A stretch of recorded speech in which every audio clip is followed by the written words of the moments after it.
Hi guys and Assalamualaikum. We are from class A24G and let us discuss about one of the business management tool which is force field analysis. So what is force field analysis? Force field analysis or Lewin's force field analysis that was first developed by Kurt Lewin in 1890 to 1947. It is a framework that provides for looking at the factors that influence change.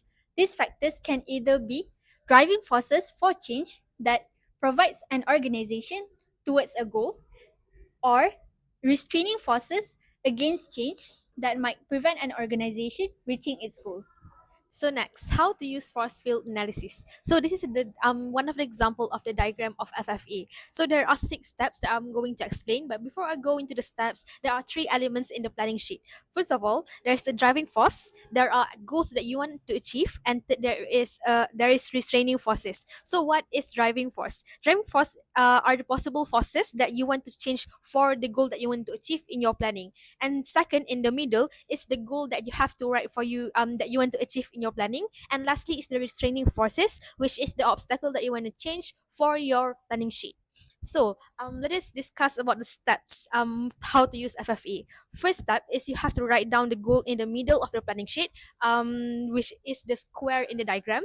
And second step, you have to brainstorm the driving forces that will help the goal to be achieved and place these driving forces on the left side of the diagram. And third step, brainstorm the restraining forces that will work against the goal from being achieved and put these restraining forces on the right side of the diagram.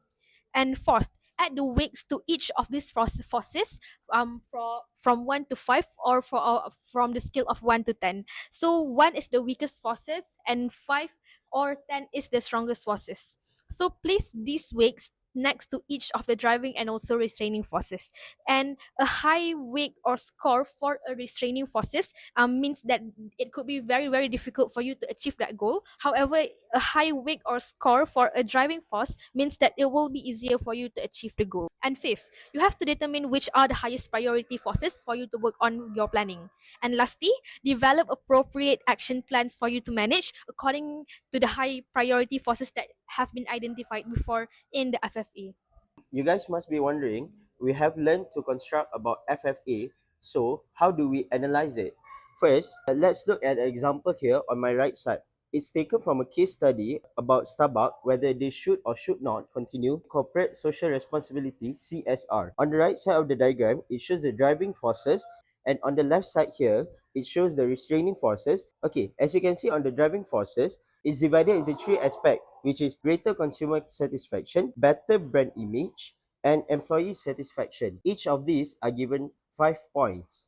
And then on the left side here, it is categorized into 3, which is greater cost, more regulations, and more manufacturing process and phases. So the total scores that accumulated on the right side is 15 points, and the total score accumulated on the left side is 7 points. This shows that Starbucks should continue with the CSR program as it gives more benefits towards them rather than the restraining forces that restrain them from continuing this program. Okay, the next example is Epson. So the company Epson has a goal to launch a new line of printers.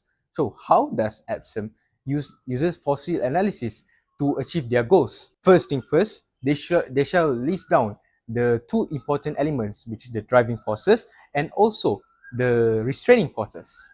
As for the driving forces, the factors that are pushing Epson towards achieving its goal is there is a growing demand for eco-friendly products due to rising environmental awareness among the consumers. Next, the customers are looking for affordable printing solutions that reduce long-term expenses. So, the driving forces or the positive factors has been listed down. Next, let's look at the obstacles for Epson. The first obstacle is Epson have to face limited brand recognition. Some demographics might not be familiar with Epson, or they see Epson as not a market leader in the market. Next, there is a fierce competition.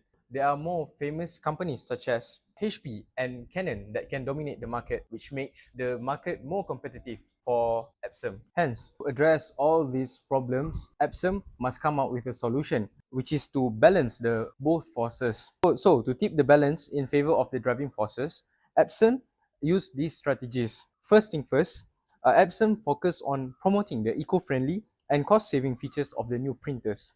Next, they create partnership with the retailers. This can overcome the issues where Epson have limited brand recognition. By working with well-known retailers, Epson expanded its distribution network. As an outcome, by restraining all those restraining forces and leveraging driving forces, Epson has successfully introduced its new printer lines while also strengthen its presence in the market.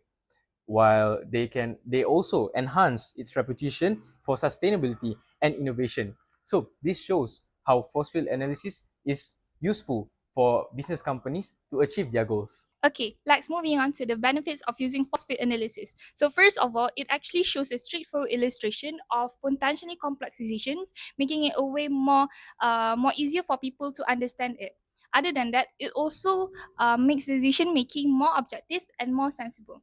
So, however, there are also some limitations of doing force field analysis. So, first of all, it actually lacks of quantitative data.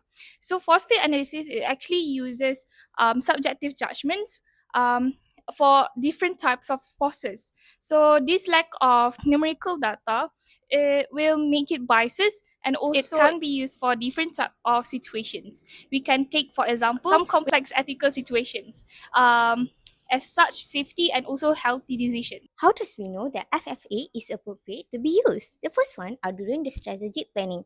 During this period, we are evaluating the factors that could influence the success of a new strategy or a new goal. This including the potential robot. The next one are during the project planning. During this period, we are identifying the potential challenge and opportunity related to a project, and these are during the developing a strategy to mitigate the risk. Last one is that during the decision making, we are balance the pros and cons of a different option before making a critical decision. So how do we differentiate between FFA and SWOT analysis? So by FFA, we can divide it into two different factors, which is driving forces and restraining forces. Although for SWOT analysis, we categorize factor into internal and external factor, which is for internal, strength and weaknesses. And for external factor, we use opportunities and threats. So for FFA, we actually help to determine whether to proceed with a specific change and identify areas to strengthen and mitigate our forces. And for SWOT analysis, we actually offers a comprehensive understanding rather than a specific change of an organization's current state and strategy options, highlighting opportunities to exploit and threats to avoid rather than differentiate SWOT analysis. Hi everyone, let's wrap up this video by exploring how the usefulness of FFA as a business management tool. So FFA, or rather known as the force field analysis, helps businesses make better decisions by identifying the driving forces and also the restraining forces that support or oppose a decision. It's a simple way to weigh the pros and cons of making a decision in a business firms. Let me walk you through a few examples to show how FFA can be applied in real business scenarios. First example will be using force field analysis, or rather known as FFA, in resolving stakeholders conflict. FFA can also be used to manage or resolve stakeholders conflict.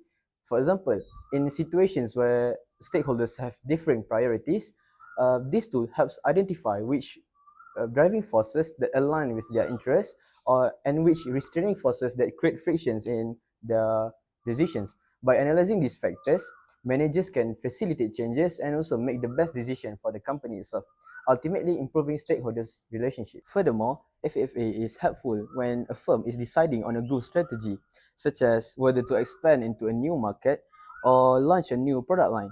Driving forces like increased market demand and also diversification of revenue streams can be balanced against restraining forces such as operational challenges and also financial risks.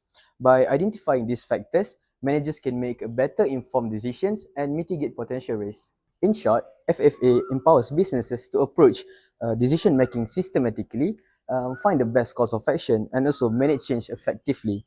That's all from me. I hope this video explains very well how FFA can be used as a business measurement tool. And thank you for watching.